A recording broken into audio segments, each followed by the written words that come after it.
Well, good morning, everybody. I hope I'm not speaking too loudly for any of you that have been drinking Jack Daniels last night. We don't call it whiskey at home. We don't call Jack Daniels whiskey at home. It's bourbon.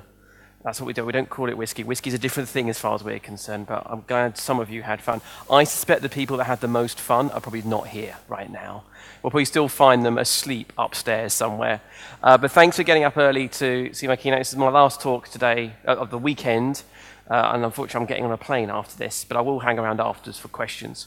And this talk's a little bit different to some of the talks I've done in the past, in as much as I like technology, I like diving into technology, and this talk is a bit more of a reflection. I've been fortunate enough to have had a focus in this area of microservices for the last 5 or 6 years, and that's become really popular. And a couple of years ago, someone was asking me where this stuff came from, so I started thinking about my own journey into microservices, but thinking more widely about how we got to where we've got to. And so this talk is 2 parts. The first part is looking at the emergence of the term, the environment in which this term became popular, and why microservices as a concept became popular. And the second half is looking forward, is looking to the things that I think are coming up. Some of those more immediate, some of those things a bit further out. I mentioned before I started my own company, some of you may have come to my other talks. And I've also shared this slide. It's the 3rd time I shared this slide this weekend. Here is my definition of microservices. Independently deployable services that work together, modeled around the business domain. And the thing I always like to focus people's attention on in this definition, well, 2 things actually. One, I don't actually mention technology here. Right? Technology, you pick technology to achieve this goal. What you use, I don't care if you use, Docker or Go or whatever else, or C++, whatever it is, I don't care. It's not really that important. The most important thing is this idea of independent deployability. The ability to make a change to a service and deploy it independent of anything else. That's the most important characteristic that we optimize for when building microservice architectures. But I wanted to start at the beginning, which is, where did microservices come from? And so the sort of, I suppose, my starting point in this journey to an extent was via an old colleague of mine at ThoughtWorks when I was still working there, James Lewis. And so James had been looking and talking to people from different types of organizations, and was starting to spot an interesting trend around people building service-oriented architecture. And specifically, they were approaching this in a different way than he'd seen before. They were focusing actually in creating quite small, quickly replaceable services, small, quickly replaceable components. So these things were much smaller scopes than the things we'd seen in the past, and in many ways they were optimizing their service design for replaceability. These were organizations that were iterating quickly, wanted to get an early version of something out quickly, but then maybe come back and rework that later on to achieve different performance goals. And specifically, the trend he spotted was from a couple of companies. Forward, it used to be called Traffic Broker, and has sort of split off again, is now Uswitch in the UK, and DRW Trading Group, which are a commodities trading firm in different parts of the world. And so James sort of came up with a banner to encapsulate what these kinds of organizations were doing, creating these small services that worked together, these small, easily replaceable services that work together. And the term he came up with to sort of encapsulate what they were doing, this is back in about 2011, was this term, micro apps. I just want to draw your attention to the fact that there is no hyphen in micro apps. The lack of a hyphen is important. We'll come to that later on. And so he was talking about these things as being micro apps, very small, quick to write, well-factored. Roll on 12 months or so, and we were having an architecture symposium in a lovely part of the world called the Lake District in the UK. There was about 30 of us. I can't claim this was work, really. It was mostly hanging out with your friends and drinking beer and talking about architecture. But in this workshop, we actually realized that this thing wasn't an application, this concept wasn't an application. You weren't building a micro app.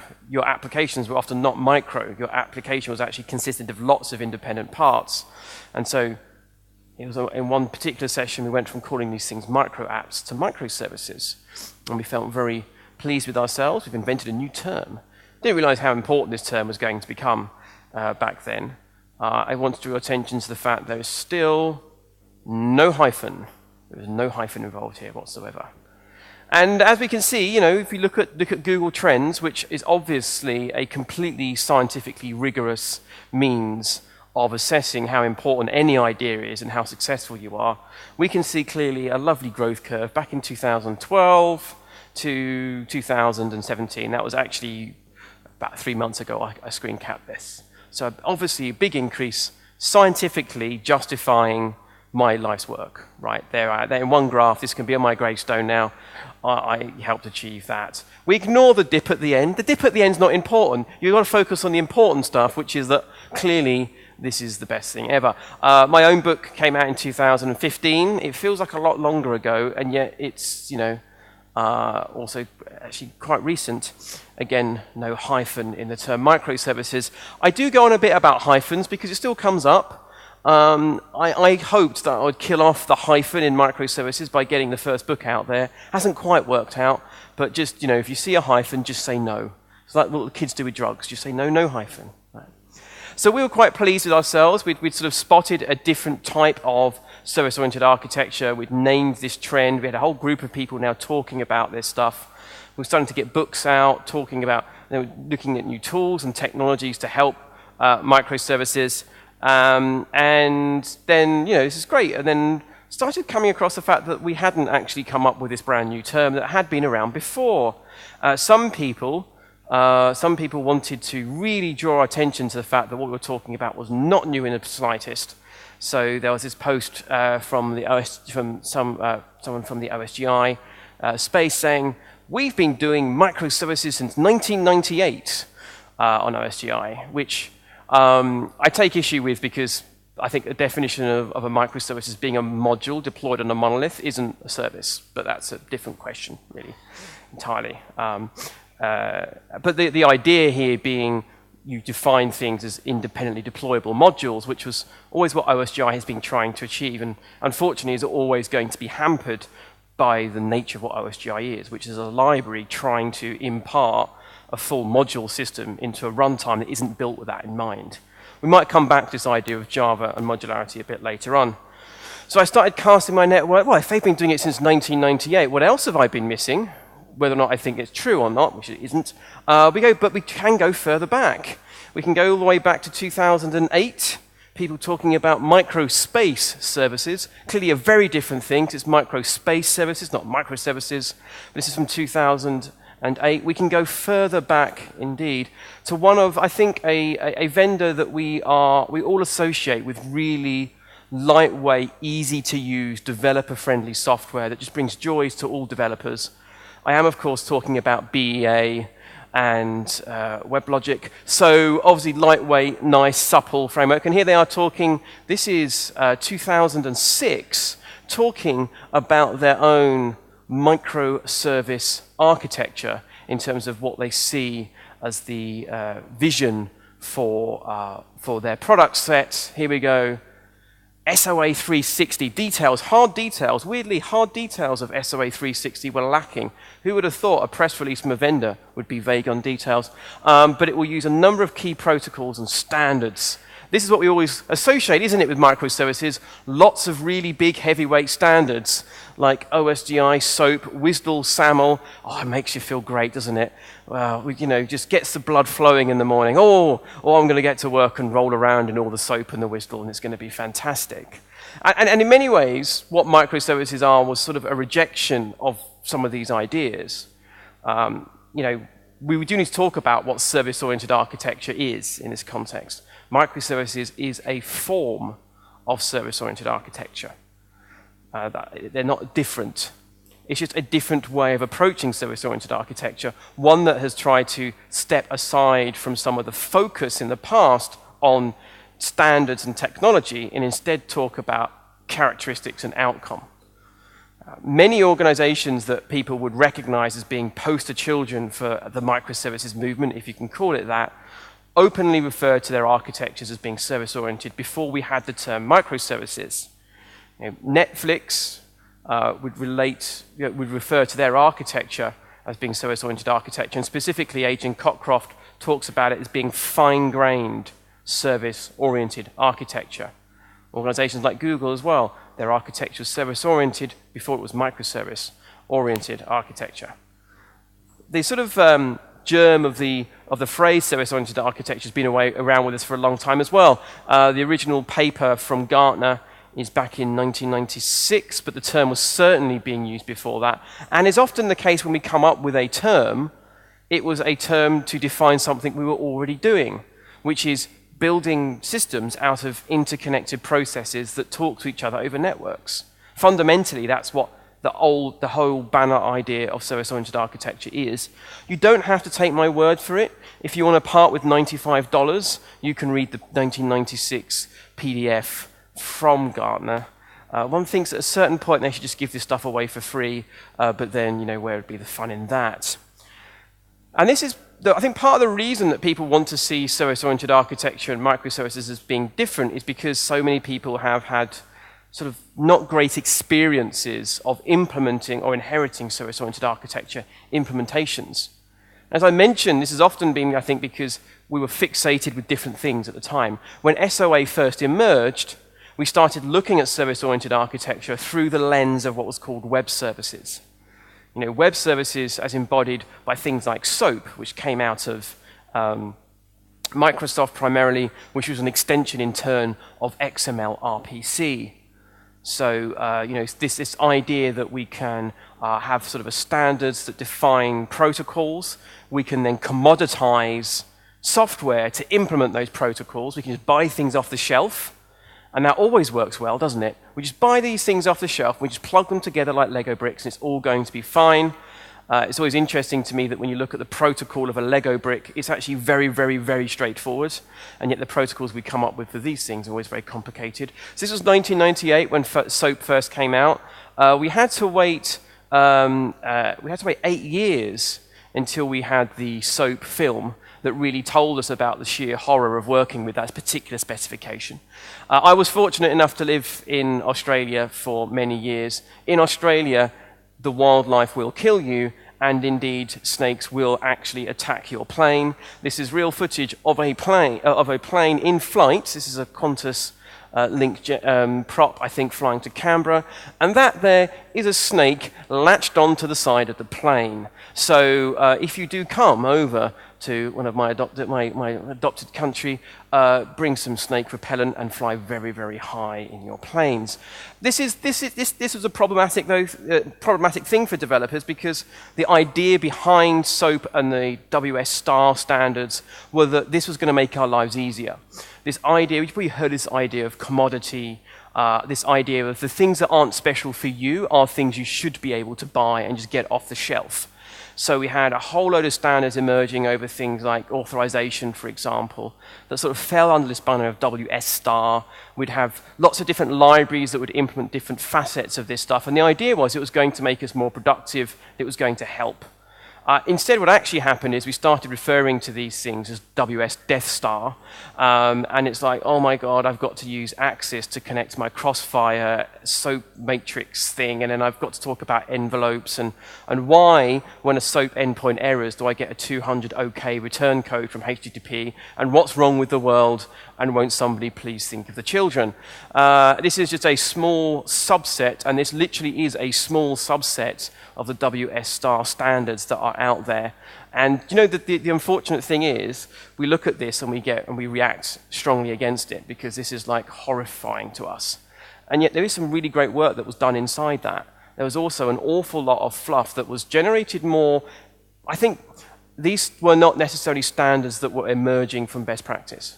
These weren't things people seeing in the wild and thinking, okay, well that's great, let's codify that. This was people thinking, well, there's a box on a strategy diagram that we need to fill in. What are we going to use to fill that stuff in? And it didn't really help us achieve our end goal. And we've got to think about this. What is our end goal? I think our end goal now is shipping software quickly, right? That's our goal. We want to ship software more quickly. Often I found the end goal on organizations before were not about shipping software quickly. It's about keeping people busy. You've got to keep people busy. If people aren't busy, something's wrong. Right, this is why the three-tiered architecture is still the most prominent architecture that you will see, partly because it's a universal architecture, right? Presentation, business, data access. What's this architecture for, Sam? Nuclear power station. You've got your presentation logic here. Your business is here. Your business logic is all here. And your data access is here. I could also use this, for driving a tractor, an e-commerce website, nuclear warhead. Same architecture. It's easy. It's universal. Rubber stamp it out. See, my presentation layer, nothing to do with the business at all. Because we all know the best way to create a lovely, easy-to-use user interface is to have absolutely zero awareness of the business domain you're operating in, because that's just how the world works, right? That's actually how you create crap user interfaces. And then here we have the business layer with the business logic that's developed by business developers wearing business socks and business suits, talking a lot about Java and SOAP. And then we have the data access layer, where we have specialist DBAs who spend all of their time looking after the data. I'm not sure what they do, but I think they just look at it and make sure it doesn't look funny at them. And of course, we never put logic in the database, do we? No. No one here ever uses a store procedure. To realize why this architecture is so prominent, you have to actually understand what a typical corporate IT structures look like for many, many years. And that is organizations based around competency groups. The Java developers in one team, the DBAs in another team, the front-end developers in a different team with their funky haircuts and their tattoos that they work out of the coffee shop, right? So these are separate teams working around their competency group. And so these architectures grew up around keeping those people busy. We'll give you the database stuff, the technology. You look after all the database stuff because you're the database people. And this is optimizing for efficiency, not for throughput. And some of the standards that emerged in that service-oriented architecture space were often about codifying some of these aspects. So I talk about service-oriented architectures being the overarching theme of which microservices is a part, of which some of the web services movement was also a part. Microservices is just more opinionated, and it talks a bit more about outcome and talks a lot less about technology.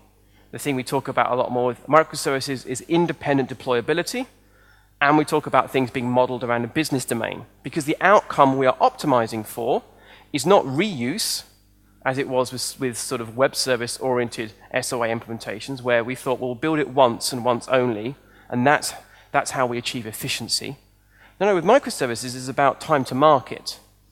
And sometimes you can get time to market by throwing stuff away and starting again, and sometimes you do that by duplicating effort. The goal is time to market. Now, there isn't really that much new in what we talk about microservices. The ideas have been around for a long time. The issue has been that those ideas weren't necessarily practical.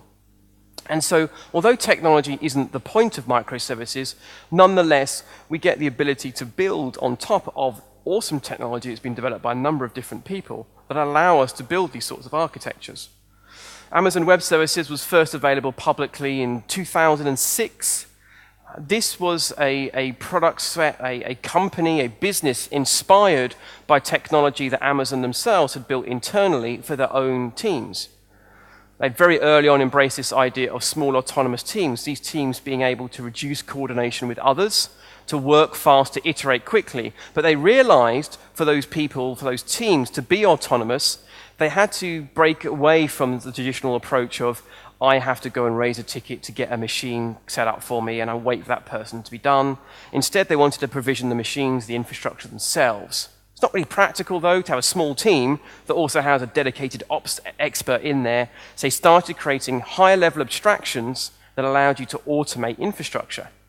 That then inspired development of a public-facing offering in form of AWS, which we all now get to use. It's sort of this interesting idea that the drive towards helping enable small autonomous teams resulted in Amazon Web Services and, kicked off a huge explosion in this sector. These tools, in turn, are allowing all of us to also create organizations that go away from competency-based groups towards small, autonomous teams, polyskilled individuals who are owning and operating their own infrastructure. We have lots of other technology, though, that we build upon. Back in the 80s, we had RPC, which came out of Sun's courier system.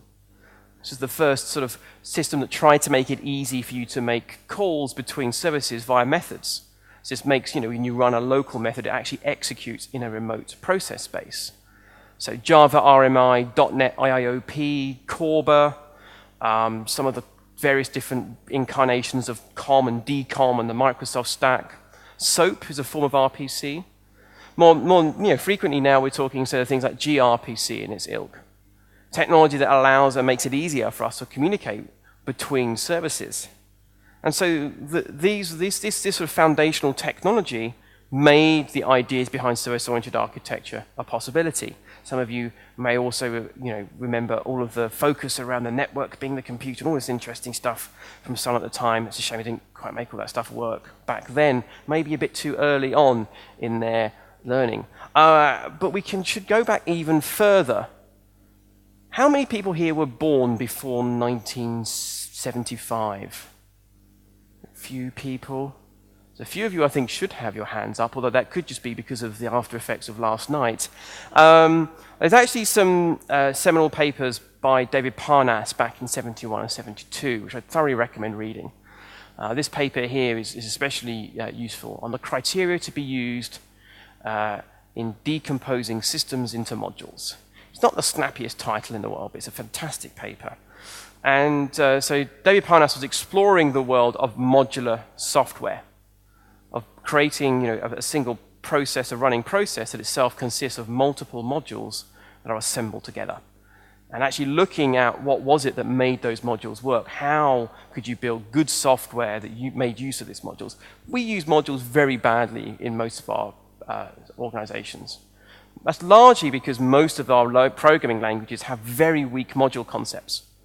Java 9 is starting to rectify that for the Java ecosystem, but still is a long way away from things provided in Erlang, for example. But here was David Parnass back in 1972, sort of looking at what modules were all about. The idea that modules should allow you flexibility, that you can have more people working on a code base because you work within a module boundary. All of these ideas around modules and modularizations apply equally well to microservices, but we sort of forget the lessons of how modules are supposed to be done because we didn't do modules either. I do urge you to go back and look at these old papers. It's certainly this one from 72 and this earlier one from 1971. So service-oriented architecture isn't new. It builds on technology and ideas that aren't new. And where we are today in 2017, we like to think everything is new and shiny, but people were there back in the 70s talking about exactly these same ideas, just with a slightly different slant. There's still value in this stuff. I think there's very few people, not enough people, go back and read these old comp sci papers because there's just gems of truth in there. It's really interesting. Adrian Collier does an excellent blog called The Morning Paper. So Adrian has a long commute to work because he relies on British public transport. And so on his way into work, he reads a computer science paper, and on the way back, he summarizes that on his blog. And he actually went back and looked at these old papers by Parnass. He took out the word module, and he put in the word microservice, and he says all the papers make perfect sense still. David Parnass himself commented on these blog posts recently because they were having a conversation about what it means in terms of are the things that David was thinking about for modules, do they apply in the microservices space? And what does that mean for how we develop things? And he was talking, that one of the main thrusts that come out of this paper is that you achieve successful modular design by hiding as much information as possible. You hide as much information as possible, you reduce coupling, and coupling is the enemy with any of these systems. It applies equally for microservices. David Parnass, it's interesting to note when we start talking nowadays about things like monorepos, like I want all my code in one place, that Parnass thinks that you shouldn't even have access to the source code of a module you use. Because if you have access to the source code of the module, that's information. And you couple your thinking about how you use that module in terms of the implementation of that module. So, just reflecting backwards, we've got the module, the thinking about modular software in the 60s and 70s, the emergence of RPC that made calling services easier, service-oriented architecture, sort of looking to codify a set of standards around how services should work together, coming out of the web services movement, and SOAP, that actually for some people was sort of useful, but for many of us didn't really give us the outcomes that we were looking for. We then, of course, had the emergence of REST, that to an extent was an antidote to SOAP, whereas something like SOAP is a protocol which is smuggled over HTTP, I mean, quite literally, if you look at what it's doing, most of the time SOAP's going over HTTP purely because those ports in the firewall are open on your corporate networks. And so, yes, just use that, that's fine. Whereas REST, as an architectural style that emerged to really properly embrace the use of HTTP. It's sort of interesting now reflecting that we sort of talk about REST and RPC as being sort of diametrically opposed points of view, whereas, and you're starting to see things that are blurring the lines a little bit with things like gRPC. We then had technology like AWS and the other cloud providers that allowed us to manage machines more efficiently, allowing us to look at independent deployment of services, whereas in the past, we'd be looking at more modular, monolithic software. And, 2015 being the year of microservices, which I have christened the year of microservices due to the fact that's when my book came out, and I need to drum up book sales. And you actually don't have to take my word for it. We have this piece from Java World in 2015 saying, this will be the year of microservices. Which was great timing for me. So I was reflecting on all this journey and thinking about, well, where the hell are we going? This is where we've been, where are we going? So looking forward to the future, and this is the forecasting bit. This is kind of fun, right? Because you don't actually have to be accurate about what's going to happen in the future, because no one expects you to be totally accurate about the future. But nonetheless, I have to be very open to the fact that I'm opening myself up to future abuse, where you in the future can come and give me abuse for silly things that I was saying in the past. So, you can get ready to take a few photographs of me being completely and utterly wrong. Obviously, we can look at trends to help us. I think we've reached peak Docker. We've reached peak Docker. Here we are, again, Google Trends. So it's definitely accurate. I'm sure many of you, I've seen actually quite a few of you with Docker stickers on your laptops. I'm sure some of you are probably even running Docker, maybe. I think for every sticker sent out, there's like 10 stickers per one person actually running Docker in production. But nonetheless, this is sort of, this is here now. This is the present. This is the current. Primarily as a way of uniform packaging. I think we are increasingly, though, we're looking at containers and containerization as implementation details. So, here's Docker. We're doing very, very well, doing extremely well, in fact. And I felt quite bad when I plotted microservices on that same trend. Way less sexy than Docker is, unfortunately. So I thought, well, okay, how can I make myself feel better? What you always do, you compare yourself to something else. So what I did is I also charted Docker and microservices against something else, which is very important and clearly very hot right now. You look at that peak, and that was pirates. So pirates are definitely winning in the battle over Docker and microservices. So read into that what you will, but nonetheless. Now, it's been quite interesting because lots of people have been making looking into the futures themselves, and I can poke fun at them, saying how massive Docker's going to be, especially for the corporate enterprise. Here we go, more Docker adoption in 2015 for the enterprise. It's now 2017. How many people here are in a decent size, in a large corporate company, and are running Docker in production? So that's 4 people, maybe 6, right? I got the same answers like a year ago. It doesn't seem to be gaining as much traction as we might think, so I'm still not entirely sure. And actually, this is the thing. I think yesterday I went to a really interesting talk looking at how Elastic manage their own Docker container, which I think was in the room next door. And I think the speaker was saying, oh, Docker's the big fish that's going to eat everybody. I'm not entirely sure it is. I think it's increasingly becoming an implementation detail. There's an interesting possibility that Docker might become Sun in a way. Other people might make money off containers, but maybe not Docker. Anyway, because the reason I say this is because we're increasingly looking at higher order abstractions. We started off with infrastructure as a service. The goal was always platform as a service, as my own beloved Heroku sits. But increasingly now we're seeing this middle layer, this sort of container as a service or container orchestration as a service. This is why we're hearing about things like Kubernetes and tools from CoreOS and AWS with their own AWS Elastic Compute Service. Systems that really just are helping us manage containers en masse, but supporting other types of container formats. I'm seeing little to no traction from Docker's own cluster technology by comparison. It's not helped by the fact that, unfortunately, Docker have got two different products called Docker Swarm, both of which are different, but both of which are called Docker Swarm, and one's called Docker Swarm, one's called Docker Swarm Mode, and they're completely different projects, and they're both really, really well supported, apparently, but it's very confusing to the whole world. So Kubernetes, while this is happening, is just busily going around gobbling up all the limelight. I think increasingly we're going to see stuff moving further up stack. I'm still not entirely sure what's going to happen with Dees now they've been bought by Microsoft, but there was some really smart thinking there about how you give yourself sort of a higher platform feel on top of a container orchestration system. I still think Cloud Foundry is an excellent product. Great open source project, multiple different commercial implementations of Cloud Foundry, allowing us as developers to think about just our application. We're not worried about even the container necessarily. And Cloud Foundry is doing very well in the enterprise. And this is happening a lot. When I'm talking to large corporates, people saying, oh, Kubernetes is doing really well. Well, it's kind of interesting what you mean by that. What I'm seeing a lot of is Cloud Foundry doing very well in the enterprise. It's delivering the abstraction that many developers want. It gives corporates a control, especially if they're using the Pivotal Cloud Foundry variation. And I'm seeing it compete more with tools like OpenShift, which is just Red Hat's packaging of Kubernetes.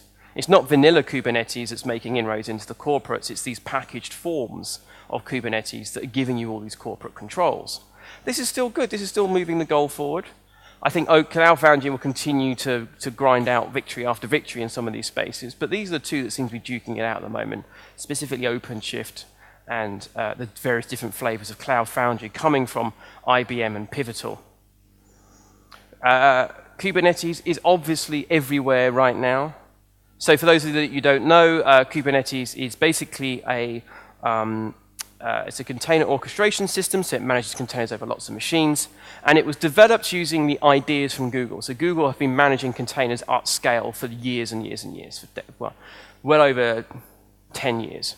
Their system called Borg for managing containers en masse across thousands of machines. And as part of Borg, they developed abstractions for how they think about deploying software. It's concepts of pods and other things. And they took those ideas and created an open source tool around those ideas. So when you're using Kubernetes, you're not using what Google uses internally, you're using their ideas. It didn't quite work, actually, I would say. When Kubernetes first came out, those abstractions were a bit alien because they were built and optimized around how Google themselves create and manage containers and manage applications. And that's not what most of us do. So over the last several years, they've been iterating over and over again, adding better and better features that handle, I think, what most of us want to deal with. Most of us aren't dealing with tens of thousands of services or tens of thousands of nodes. And by the way, Kubernetes can't either. Actually, if you really want massive clusters, Mesos and Nomad are better at it right now than Kubernetes is. But Kubernetes is a really good job for what most of us deal with.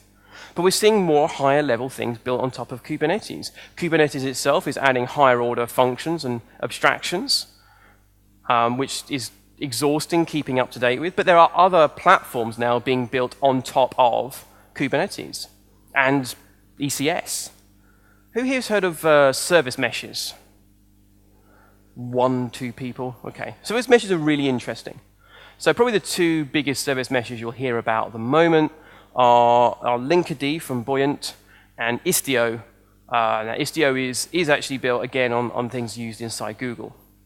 Both of the service meshes are working similar ways and are sort of the natural evolution of some of the challenges you face when building a microservice architecture.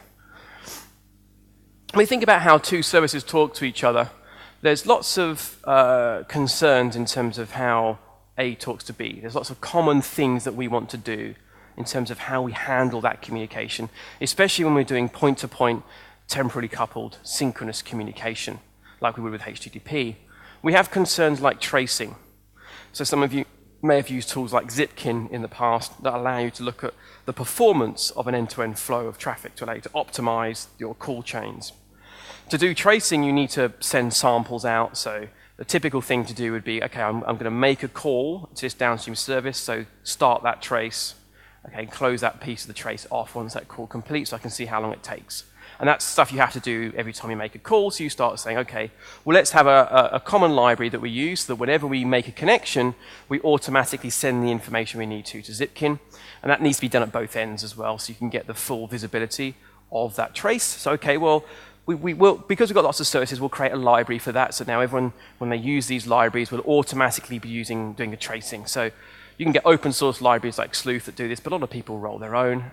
But there's other things that you need to do that are common concerns that services have around connections. So load balancing, service discovery.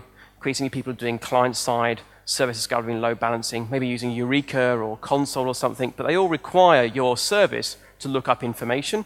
Again, I don't have to do that over and over again, so I use some common library or common framework code or something. And now I've got to think about authorization and authentication concerns. So how do I ensure that client and server are properly authenticated? Maybe I'm using something like HMAC or some sort of JWT cascading token. So I put that in. That's more common framework-y type code that I've got to have. And now I'm starting to think about, okay, retry semantics. What happens if the downstream communication isn't working? Do I buffer and retry? Maybe a circuit breaker in there, so now I'm going to add in my circuit breaker. And you iterate on this, and after a while you end up with a nice big fat load of sort of connection-oriented code that you now have to reproduce everywhere. And so there's open source stuff out there that will help you, like Spring Boot will come with a bunch of this stuff. Netflix have opened up loads of these things, and most languages have equivalents, but they don't all work exactly the same, and they're often based on different people's opinions. And this is actually okay when you're using the same technology stack everywhere. That's fine. You can just reuse that code. Okay, every service, we pull that library in, we get that behavior, and that's fantastic. But one of the challenges is that people often adopt a microservice architecture because it gives you options to use different technology. Maybe you want to have a mix of technology stacks in your organization. But now how does that work when you've got all of this common code that you need that's going to allow you to handle these connections gracefully? Does that mean I have to have a stack of that stuff written in Go that I can use my Go code and a different stack that does the equivalent things, but now I've got to rewrite that in Ruby? I mean, that's a big undertaking, right? That's a big undertaking. Even an organization like Google that sort of has 20,000 probably engineers, that's still a lot of work. Do you have a team dedicated in writing those libraries for each new tech stack you try to or decide to embrace? Some organizations are really firm that they don't want these things written in different languages. Netflix is a really good example. Netflix mandate that if you're going to communicate across a network boundary, that you have to use the JVM on both sides, and that's because all of those libraries they've developed, things like Historics, for example, are things that they have tuned, that they know work, are reliable, that have predictable performance and behavioral semantics, and they can trust them to act in a known way, and therefore allow them to build highly scalable, resilient systems.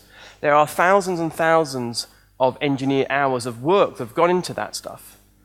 And so they said, well, that's what we're going to use. And so if you want to communicate across a network boundary, you have to use the JVM on both sides because you have to use these libraries. But then people started coming along and saying, but I want to write something in Node or in a different language. So how do you accommodate that? The way they did this was adopting what's called a sidecar approach. So what you do now is you write your application or your service in the language you like. In this example, maybe Node.js. That then talks locally on the same machine over local networks. You're not really actually ever going over a network. And that talks locally to the JVM, where it has all of this nice connection logic behavior, which in turn then goes over a network between the machines. This means you don't have any concerns here about partitions and the like when you're worried about both these processes being up. You get to reuse all of this code and this functionality that you know. And you've actually also pushed it out of your app here. You don't have to worry about those concerns because this proxy, and this is what this sidecar is doing, this proxy is handling that for me. And so Netflix actually open sourced a bunch of their sidecar stuff, but this idea starts getting some legs and getting some traction. It's a nice idea. So not only can I, if I have different languages, push this code out to some other part, it's going to handle it for me, but I can also accommodate multiple different languages that all get to take advantage of this stuff, even if it's written in a completely different tech stack.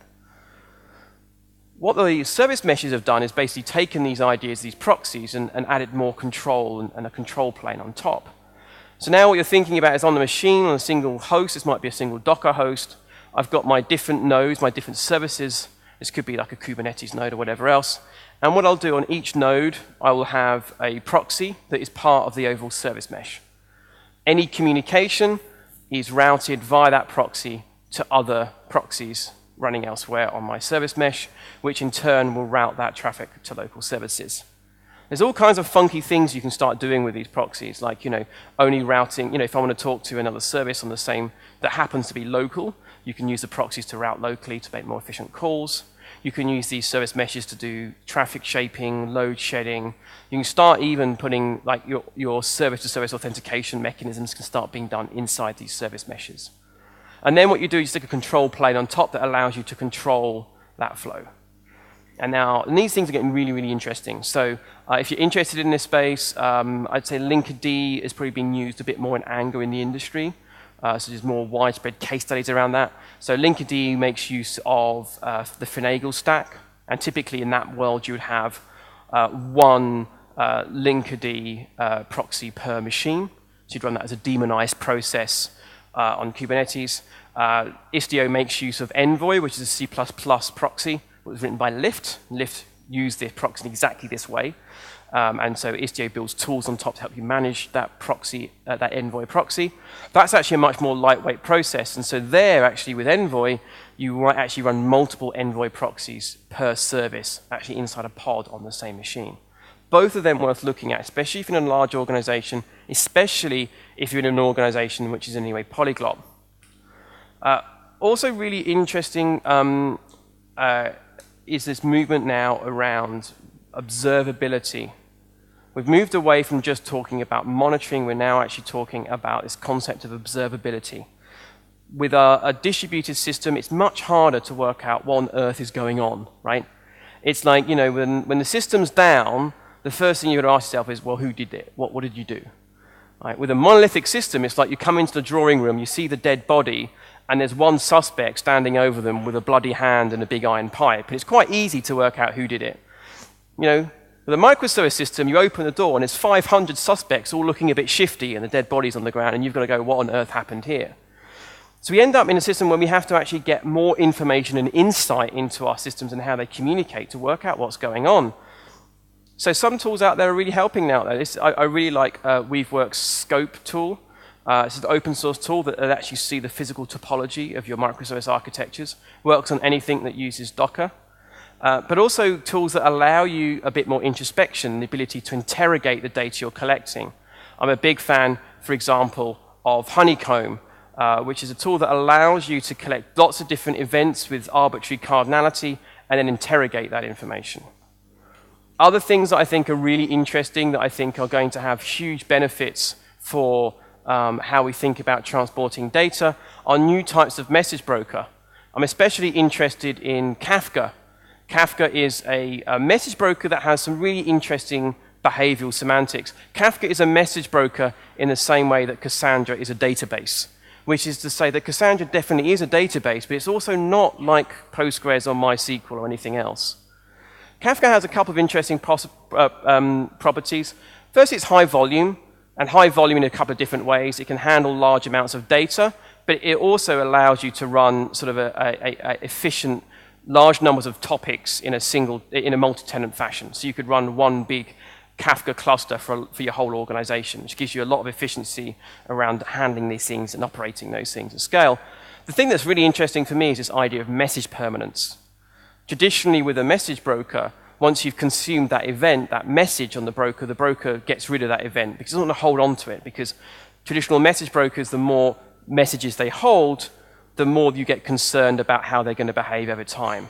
Their performance has variability when they have more messages in it. Things start swapping to disk. Kafka has the ability to store messages forever if you want. You're only constrained based on disk space.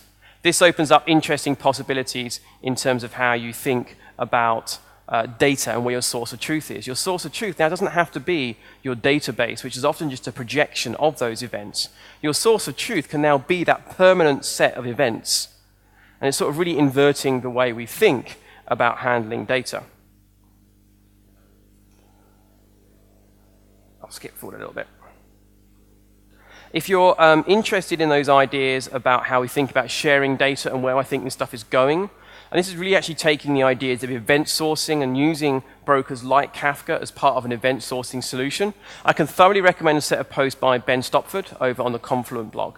Ben sort of takes you through this whole idea of inverting this idea of data, almost turning the database inside out to create sort of a new way of sharing data without having all the same downsides associated with sharing big, giant databases.